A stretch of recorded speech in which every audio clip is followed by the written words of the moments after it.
Viens nous secourir et nous aider, Jésus, parce que nous recherchons ta gloire, Seigneur, dans nos vies. Seigneur, nous réalisons ta sainteté. Seigneur, nous goûtons à cette sainteté ce matin. À toi soit la gloire, Jésus. Amen. Bonjour à tous. Est-ce que vous m'entendez bien? Super. Je suis content d'être avec vous ce matin, de vous transmettre aussi les salutations de l'église de Gap. Et on les remercie pour le soutien aussi qu'ils nous apportent pour le nouveau local. Que le Seigneur puisse les bénir. Amen. Hein? Voilà, donc ce matin, j'aimerais partager avec vous, faire plusieurs messages qui vont avoir lieu sur le livre des juges et ressortir l'enseignement de ce livre, ce que ça peut nous apporter dans notre marche avec le Seigneur. Je ne sais pas si vous êtes lecteur de la parole de Dieu, à prendre du temps de vraiment relire et relire des chapitres, des passages, des livres, parce qu'il y a quand même des perles des fois il faut chercher un peu pour trouver. Et le livre des juges, bien souvent, on le survole et puis on a l'impression que ce livre, c'est Israël qui est là, qui entre dans la terre promise, qui est Canaan. Ils y sont, il y a ce démarrage, vous allez voir, je vais introduire ce texte, mais ils entrent dans ce défi qui est là devant eux. Et ils vont bien commencer, puis à des moments, ça va lâcher. On va voir dans ce texte, il y aura toujours besoin d'un libérateur, il y aura toujours besoin d'un juge, c'est-à-dire un libérateur, c'est-à-dire un homme qui vient sauver, qui vient faire justice. Et c'est pour ça que ce livre s'appelle de cette manière. Et vous voyez qu'Israël va vouloir y arriver et ils vont se laisser détourner. Comme quoi il est important, frères et sœurs, d'avoir un cœur entier et consacré pour le Seigneur, d'avoir un cœur attaché aux Écritures, de pouvoir être à nous tenir, parce que tout va nous centrer, tout va amener notre cœur sur la personne de Jésus-Christ. Amen. On lit ensemble ce livre des juges, et on lira le premier chapitre, et le point central du message, c'est un cœur entier. Le cœur que le Seigneur attend de nous, c'est d'avoir un cœur qui est entier. Pas avoir un cœur partagé. On peut être avec ce cœur qui souffre parfois dans notre marche avec le Seigneur, nous sommes parfois découragés, mais il faut tenir, frères et sœurs. Il faut pouvoir dire, Seigneur, je veux vraiment que toute ma vie soit consacrée pour toi. Pas me laisser détourner à droite ou à gauche, d'avoir ce cœur qui soit entier pour toi. On lit ensemble ce passage dans le livre des Juges, chapitre 1er, il faudra juste suivre sur la lecture.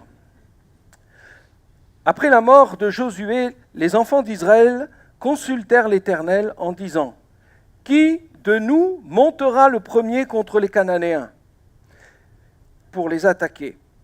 L'Éternel répondit, « Juda montera. Voici, j'ai livré le pays entre ses mains. » Et Juda dit à Siméon, son frère, « Monte avec moi dans le pays qui m'est échu par le sort, et nous combattrons les Cananéens. J'irai aussi avec toi dans celui qui t'est donné en partage. » Et Siméon alla avec lui. Juda monta, et l'Éternel livra entre leurs mains les Cananéens, les Phéréziens, et ils bâtirent 10 000 hommes à Bézek. Ils trouvèrent Adoni, Bézek, à Bézek. Ils l'attaquèrent et ils bâtirent les Cananéens et les Phéréziens. Adoni, Bézek, prit la fuite, mais ils le poursuivirent et le saisirent. Et ils lui coupèrent les pouces des mains et des pieds. Adoni, Bézek dit, 70 rois ayant les pouces des mains et des pieds coupés, ramassés sous ma table, Dieu me rend ce que j'ai fait. On l'emmena à Jérusalem et il mourut. Les fils de Juda attaquèrent Jérusalem et la prirent. Ils la frappèrent du tranchant de l'épée et mirent le feu à la ville.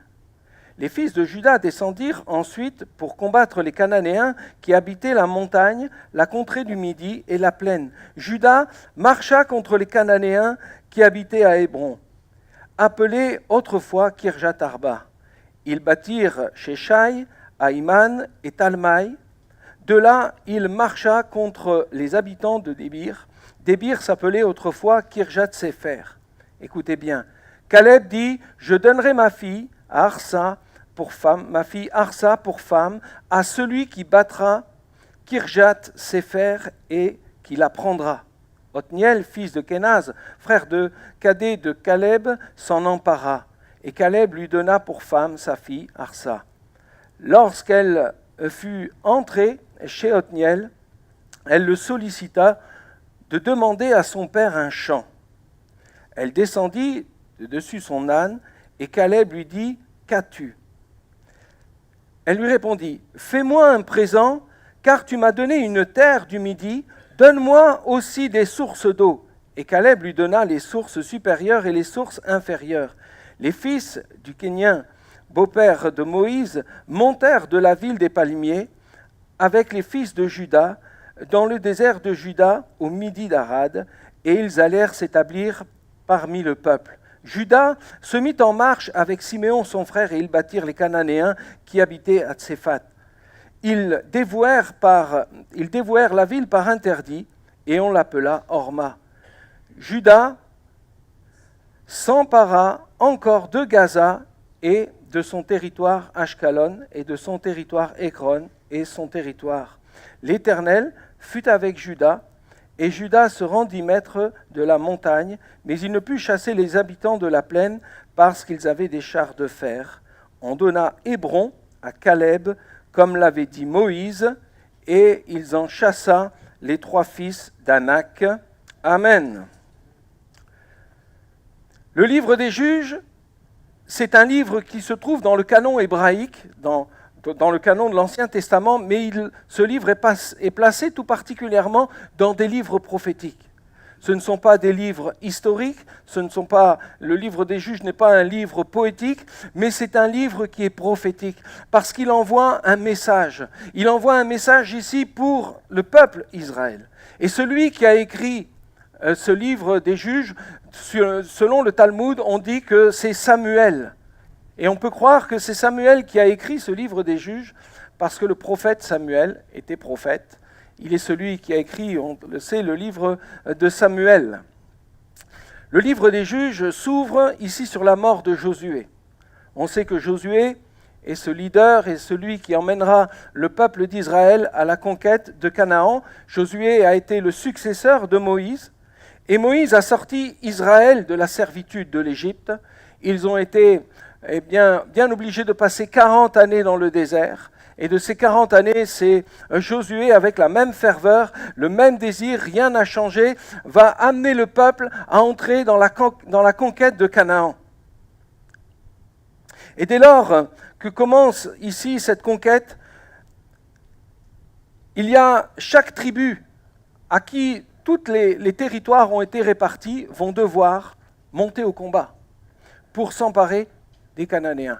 C'est fort ce texte, parce que vous pourrez me dire, mais Matthieu, c'est quoi la Bible ? Ça parle de guerre, de combat, mais écoutez bien, les Cananéens étaient un peuple qui était tourné vers le péché, à un point qu'ils étaient même capables d'envoyer leurs enfants en sacrifice pour leur divinité.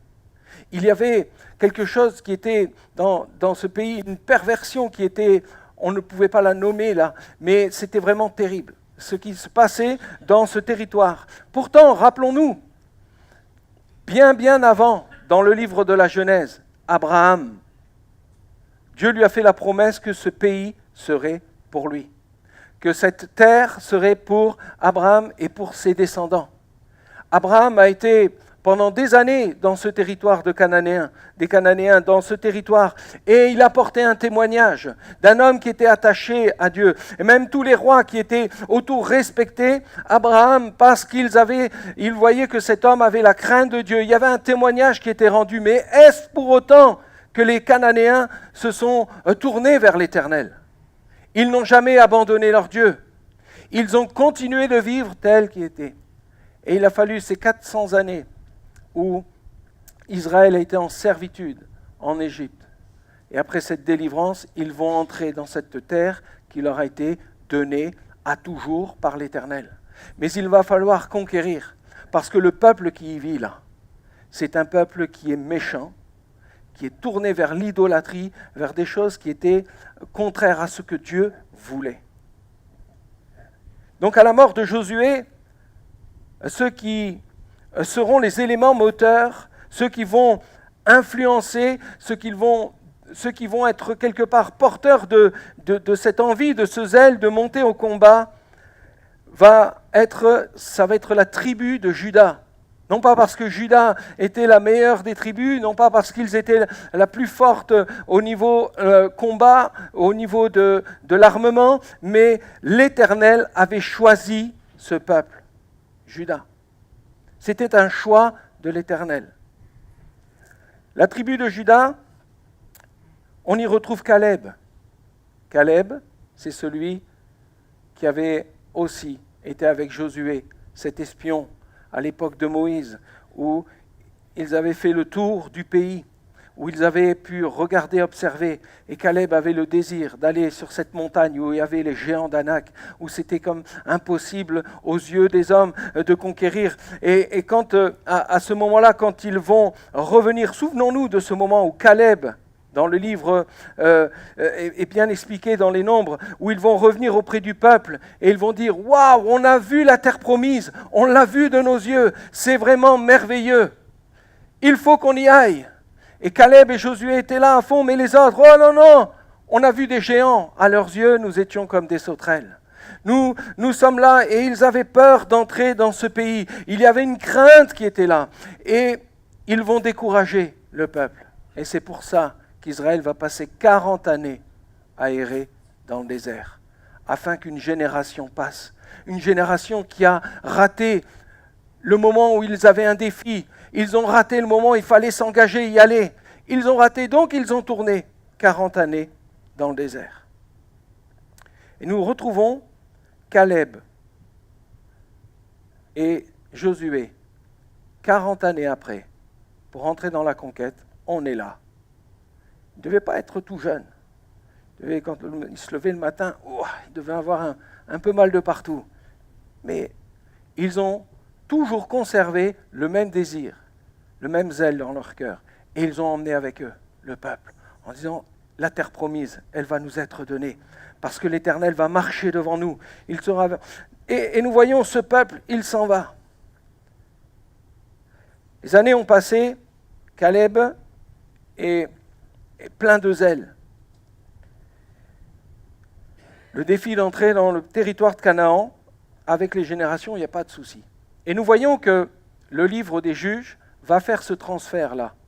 De la fin du livre de Josué, on va basculer sur le livre ici des juges. Et le livre des juges va introduire, pour rappeler ces événements du livre de Josué. Et le livre des juges, nous voyons que Caleb va faire quelque chose, cet homme, il va demander, et il va donner en récompense sa fille à celui qui entrera dans Kirjat Sefer, qui battra la ville et qui en prendra possession. Là, un défi va être devant le peuple. Pas seulement la récompense, mais le désir de « on veut prendre possession de cette montagne ». Et nous avons lu dans ce texte que nous avons pris que c'est Othniel qui va conquérir cette partie du pays. Caleb recevra Hébron. Après, à la fin de tous ces combats, Caleb recevra Hébron, comme Moïse lui avait dit bien autrefois. Il a fallu que cet homme, il attende 40 années dans le désert, qu'il attende, qu'il voit ce peuple qui avait été désobéissant s'en aller tout doucement. Et lui, il est là, et il va repartir avec cette nouvelle génération pour entrer dans la terre promise. Donc il va motiver. Et nous voyons que Caleb motive ici les troupes. Il va motiver son armée, il va motiver ceux qui sont avec lui pour entrer au combat. Le livre des juges nous invite, dans cette répétition que nous avons vue, d'un rappel de ce qui est important.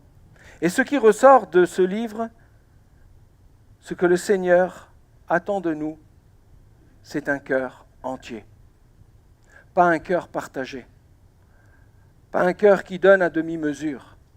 Pas un cœur qui est là simplement juste satisfait de mon petit salut. Ça me suffit. Mais quelqu'un qui en veut plus. Est-ce que vous êtes de ceux qui en veulent plus? Vous êtes juste là, non, moi c'est bon. Vous savez, avec le Seigneur, je ne suis pas carriériste. Je ne cherche pas, non, c'est pas ça. On est dans une pensée d'en vouloir plus. Moi, je demande qu'une chose, Seigneur, je veux être semblable à toi, je veux te connaître, je veux vivre avec toi, je veux vraiment être imprégné de toi, je veux que tu sois dans ma vie au quotidien, et c'est quelque chose qui s'entretient. Les sentiments dans un couple, ça s'entretient. Il faut qu'il y ait toujours le même désir, qui soit là de cette envie de pouvoir partager, de pouvoir être à côté de celle qu'on aime, de pouvoir entretenir. Il y a cet entretien qui est là et d'avoir un cœur entier. Ce n'est pas un cœur qui va être partagé, qui va être pris à droite, à gauche, mais qui regarde dans la même lignée. On va regarder Caleb. Caleb en hébreu, c'est l'homme qui a marché avec Dieu, c'est l'homme qui a eu la faveur de Dieu sur lui, c'est vraiment un homme qui a été alimenté par le zèle, par le désir, et on comprend. Caleb, en hébreu, on le dit, Caleb, c'est un chien. Alors, je ne mets pas de l'hébreu pour vous en mettre plein la vue, c'est important de voir la subtilité des textes hébraïques. Vous avez ici le mot entier, c'est kalal. Et vous trouvez cœur, lève. Et vous avez une contraction ici, de kol, lève, c'est-à-dire d'un cœur entier. Caleb, ce n'est pas juste un chien. C'est un homme qui a un cœur entier, un homme qui est fidèle. Et nous le comprenons ici dans cette subtilité de l'hébreu. Parce que malgré toutes les années où Caleb, il a dû attendre, il avait toujours la même disposition dans son cœur. Qu'est-ce que le cœur, vous allez me dire? Le cœur, c'est le siège des sentiments. C'est là où on a nos émotions. Tout se passe à l'intérieur. Ce n'est pas seulement le muscle qui bat, qui fait passer le sang dans nos veines et qui nous permet d'être vivants, mais le cœur, dans l'image et dans la pensée biblique, c'est vraiment toute la pensée de l'homme qui se trouve dans le cœur, le siège de ses sentiments. Et Caleb est un homme avec un cœur obéissant, avec un cœur consacré et un cœur audacieux. Mais ce qui est le mieux dans cet homme, vous savez quoi? C'est qu'il transmet aux autres ce zèle, cet amour, cette passion dans sa vie. Malgré tout, cet homme va transmettre son cœur à ses enfants. Ça ne s'arrête pas simplement à la vie d'un homme, Caleb, voilà, il était super.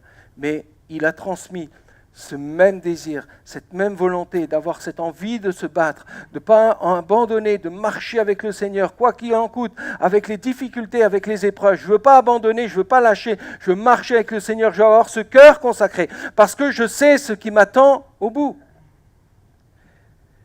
Et nous avons ici Caleb qui aura une fille, Aksa. On dit en hébreu Arsa. Et Caleb dit, je donnerai ma fille pour femme à celui qui battra Kirjat Sefer. Kirjat, c'est la montagne, la ville sur la montagne de l'enseignement, et qui la prendra. C'est bien ça, hein? C'est une belle récompense. Vous ne trouvez pas? Nous, on attend toujours le meilleur pour nos enfants. On veut le meilleur pour nos enfants. Il faut que nos enfants ils puissent se marier avec quelqu'un qui a une belle situation. C'est vrai, hein? Voilà. Moi, c'est quand ma fille, elle a épousé Olivier, j'avais compris que c'était quelqu'un qui prenait soin de son épouse. Il avait un bon caractère pour supporter le bon caractère de ma fille. Et en plus, il m'a fait un beau petit-fils, alors voilà, je ne peux pas... Mais comprenez que cet homme Caleb, il cherchait un gendre qui avait le même cœur que lui. un combattant aussi. Parce que sa fille, elle avait ce même cœur. Caleb, lui, il veut que ce couple soit engagé dans la même pensée. Vous voyez ? Avoir ce même cœur qui est là. Un cœur entier, comme Arsa. Pourquoi Caleb cherchait à motiver les troupes avec une récompense ? Si c'était une récompense, le texte nous aurait dit aussi, et nous aurait parlé des qualités de sa fille. Comme quoi, c'est quelqu'un qui était belle de figure, avec une belle taille. Souvent, vous avez dans la Bible, elle n'hésite pas à donner, pour parler d'une épouse ou parler d'une fille, d'annoncer les qualités, comme avec Sarah, Rachel et Léa. Et Rachel, elle était belle de figure. Et toujours, vous avez toujours dans les textes bibliques, il y a toujours la qualité physique qui est mise en avant pour une femme. Mais là, on ne dit rien sur cette jeune fille. On ne dit rien sur Arsa. Mais on va dire juste quelque chose. C'est mettre en avant ses qualités. Plus loin, au verset 14, il est dit ceci. Lorsqu'elle fut entrée chez Othniel, elle le sollicita de demander à son père un champ. Elle descendit de son âne et Caleb lui dit « Qu'as-tu » Elle répondit « Fais-moi un présent, car tu m'as donné une terre du Midi. Donne-moi aussi des sources d'eau. » Caleb lui donna les sources supérieures et les sources inférieures. Tu auras tout. Cette montagne qu'Othniel il a été conquérir, tu vas y avoir un champ. Et ça ne va pas être une terre toute sèche. Elle va aller réclamer, mais moi, pour que ça fonctionne, cette terre, il me faut de l'eau. Et elle va aller, et voyez son cœur, moi je ne veux pas juste un peu, j'en veux plus. Et tant qu'on est à se satisfaire du minimum, il n'y a rien qui nous permet d'avancer plus. Le Seigneur veut nous emmener plus loin avec lui. Vous êtes d'accord avec moi ? Parce que quand Caleb va proposer sa fille en récompense, Caleb va chercher un cœur qui soit semblable à celui de sa fille, semblable à Caleb, semblable à celui de sa fille, qui est à ce désir. Caleb souhaite un gendre qui n'a pas peur de monter sur la montagne pour affronter des géants, les géants d'Anak. Caleb n'a pas peur d'être motivé aussi pour conquérir les promesses de Dieu, quelles que soient les difficultés. Un cœur comme ça, c'est ce que le Seigneur il attend de nous. Qu'on ne soit pas juste satisfait, ah c'est juste bien, le Seigneur veut nous en donner plus.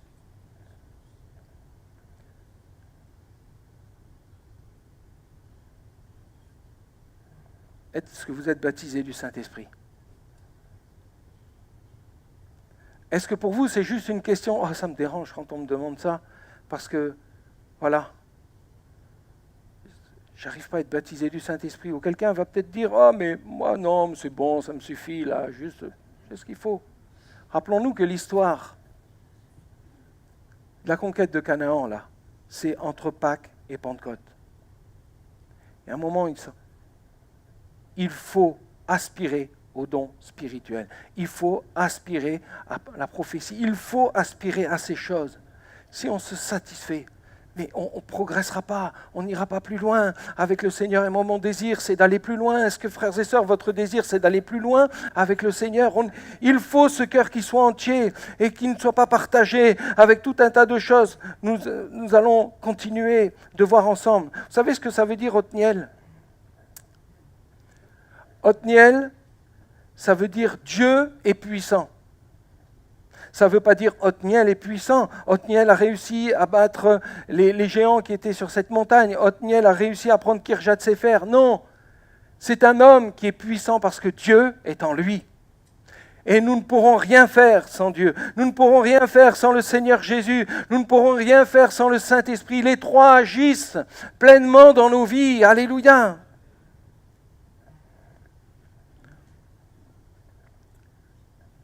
Othniel et Arsa ont le cœur que le Seigneur attend.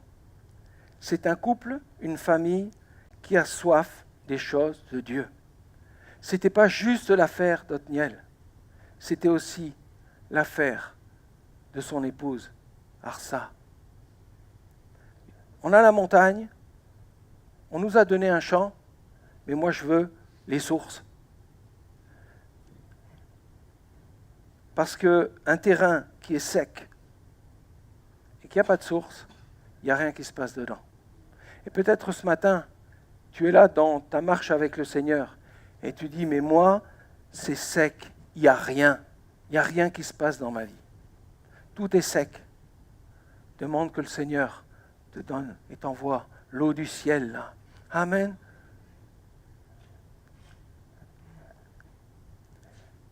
Regardez, elle demande, je veux juste une source.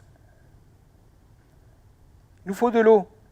Je te donne la source d'en haut, la source d'en bas. C'est-à-dire que dans le bas de la colline, là, dans le bas du terrain, tu auras de l'eau pour pouvoir cultiver. Et dans le haut aussi, tu auras tout ce qu'il faut. Tu n'auras même pas besoin de monter l'eau en altitude pour pouvoir arroser ton terrain. Tu auras tout sur place. Vous voyez un peu, Caleb, cet homme, comment il a compris les choses et il prend soin.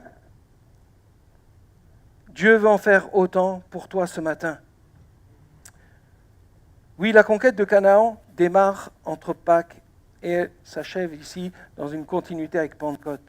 Avons-nous soif des choses de Dieu? Les plus belles terres ont besoin de l'eau.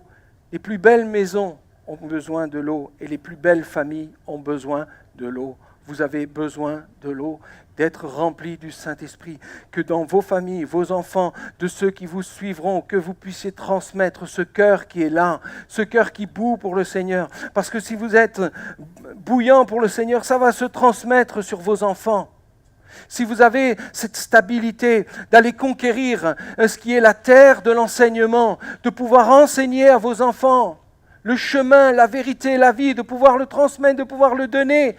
Oh, que le Seigneur vous inspire ce matin à être ses parents. Je veux que mes enfants vivent les choses de Dieu. Et nos vies ont besoin de l'eau.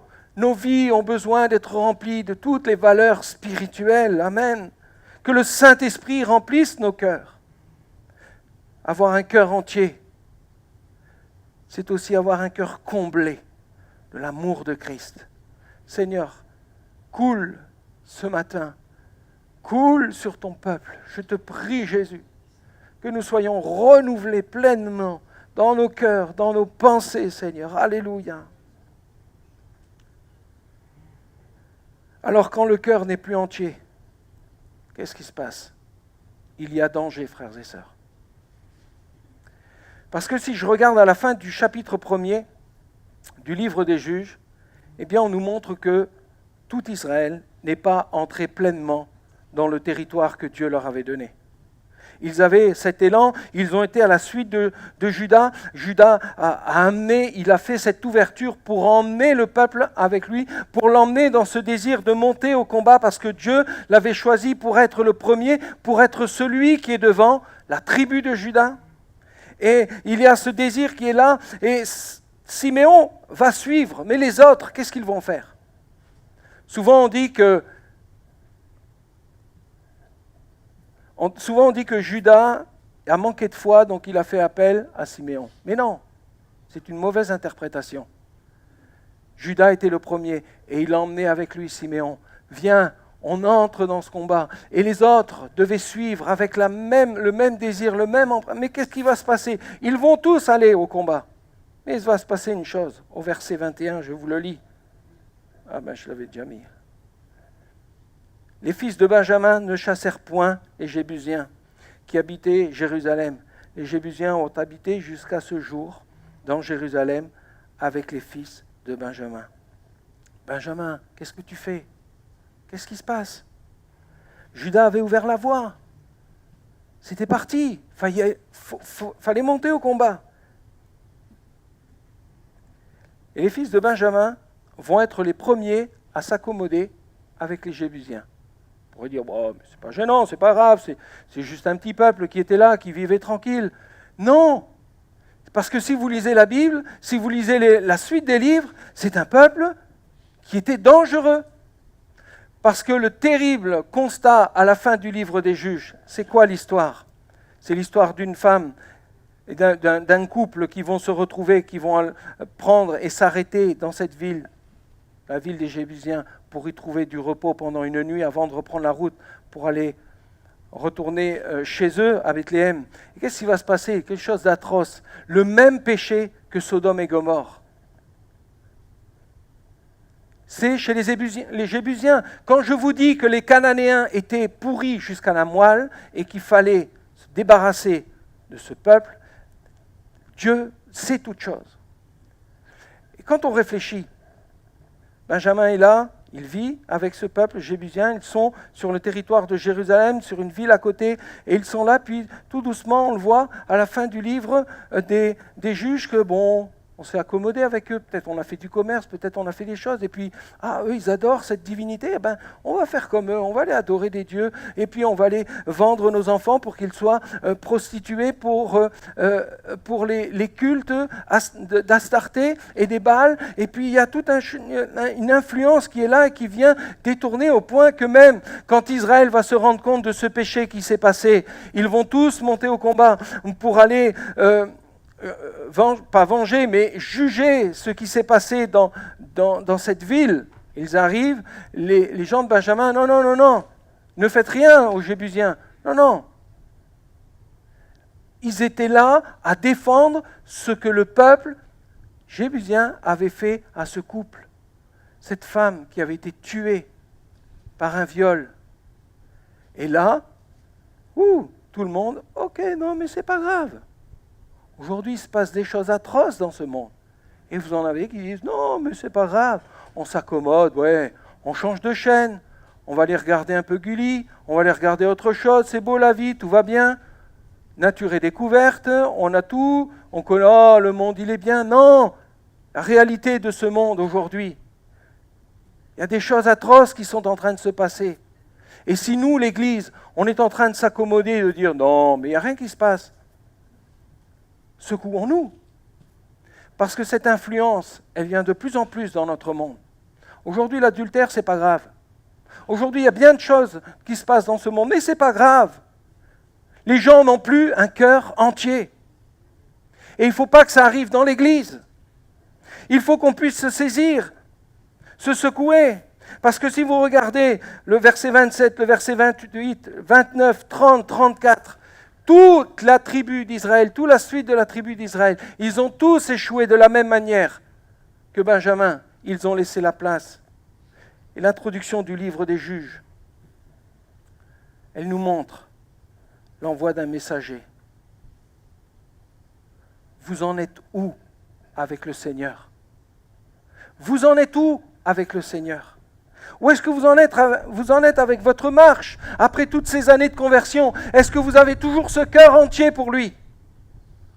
Ou alors vous êtes rempli de compromis? Ou alors le péché, vous l'excusez, mais vous ne voulez plus vous en débarrasser? Avons-nous toujours ce cœur entier? Le jour où on s'est engagé dans les eaux du baptême, on a dit « Je suivrai Jésus jusqu'au bout ». Le jour où j'ai pris mon engagement devant le Seigneur, de dire je suivrai mon épouse jusqu'au bout. Je m'occuperai de mes enfants jusqu'au bout. Cet engagement, ça demande un cœur entier. Frères et sœurs, je vous en prie, ne nous laissons pas influencer par ce monde. Ne nous laissons pas influencer par ce qui est en train de se mettre en place. Prenons la décision de dire « Seigneur, je veux marcher avec ce cœur entier ».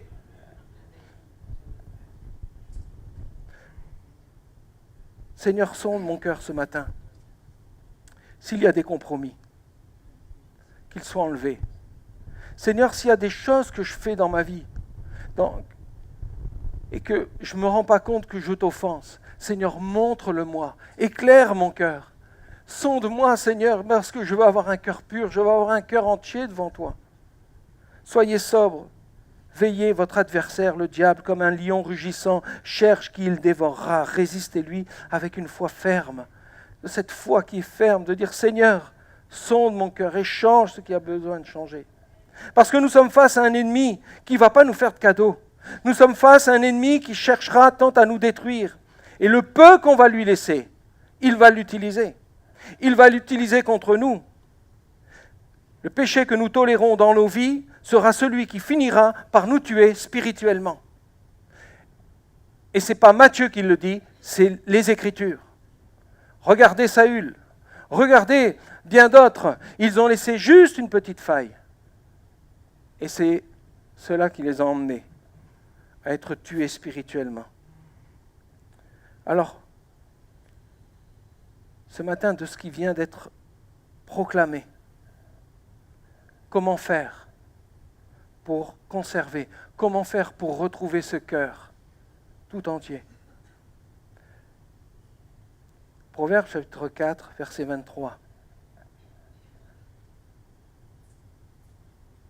Garde ton cœur plus que toute autre chose, car de lui viennent les sources de la vie.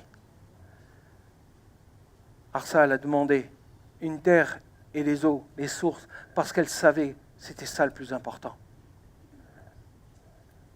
Donne-moi les sources de la vie. Parce que quand le cœur n'est plus entier, il est en danger. Alors regardons à la délivrance que l'Éternel a accordée à Israël par la main d'Othniel. Parce qu'à un moment donné, le peuple il va être là, « Ah, on n'en peut plus, c'est plus possible, qu'est-ce qu'on fait ?» Eh bien, le texte nous dit, au chapitre 3, les enfants d'Israël firent ce qui déplaît à l'Éternel. Ils oublièrent l'Éternel. Ils servirent les Baals et les entre les mains de Cushan-Rishathaïm, roi de Mésopotamie. Et les enfants d'Israël furent asservis pendant 8 ans à Cushan-Rishathaïm. Les enfants d'Israël crièrent à l'Éternel et l'Éternel leur suscita un libérateur qui les délivra, Othniel, fils de Kénas, frère cadet de Caleb. Écoutez bien, l'Éternel, l'Esprit de l'Éternel fut sur lui. Il devint juge en Israël et il partit pour la guerre. Il délivra Israël des mains de Cushan-Rishathaïm, roi de Mésopotamie, et de sa main fut puissante contre Cushan-Rishathaïm. Le pays fut en repos pendant 40 années. Pendant tout le temps de vie d'Othniel, là, il va se passer quelque chose pour le peuple. Il y aura la possibilité de revenir, d'avoir un cœur entier pour Dieu. Vous savez, Othniel, c'est une préfiguration de Jésus-Christ.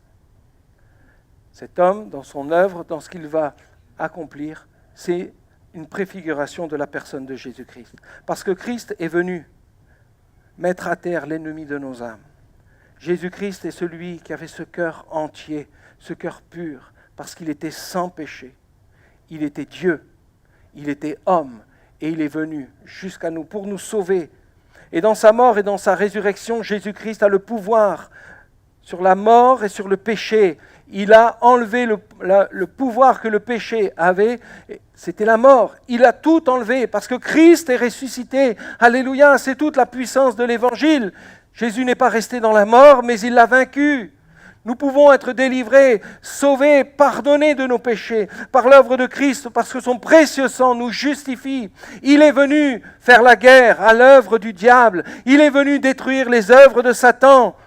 Et c'est à la croix du Calvaire qu'il l'a vaincu sur le mont Golgotha. Et ce matin, fais comme ce peuple. Crie à l'Éternel. Implore son secours. Implore sa grâce.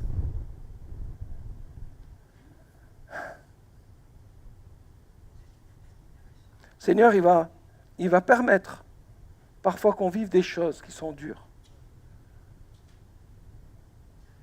pour qu'on revienne à lui. Je vous le dis. Le Seigneur peut permettre parce qu'il nous aime. Et il a aimé ce peuple. Il leur a dit, j'ai fait une alliance avec vous, je ne vous abandonnerai pas. Ce que ça a dû être dur pour Dieu, de voir qu'ils vont oublier l'Éternel. Ça veut dire quoi, oublier l'Éternel? On le verra dans les passages et dans les prédications suivantes. Ça veut dire quoi, oublier l'Éternel? On peut oublier du lait sur le feu, on peut oublier des choses, d'être distrait, d'être... Voilà, c'est des oublis qui sont là, j'ai oublié de venir te chercher, mais là, c'est fort, oublier l'Éternel. C'est de dire là, non mais c'est bon, je n'ai pas besoin de sa parole. Non, c'est bon, je n'ai pas besoin de ceci, je peux faire comme j'ai envie. Je veux faire comme je veux.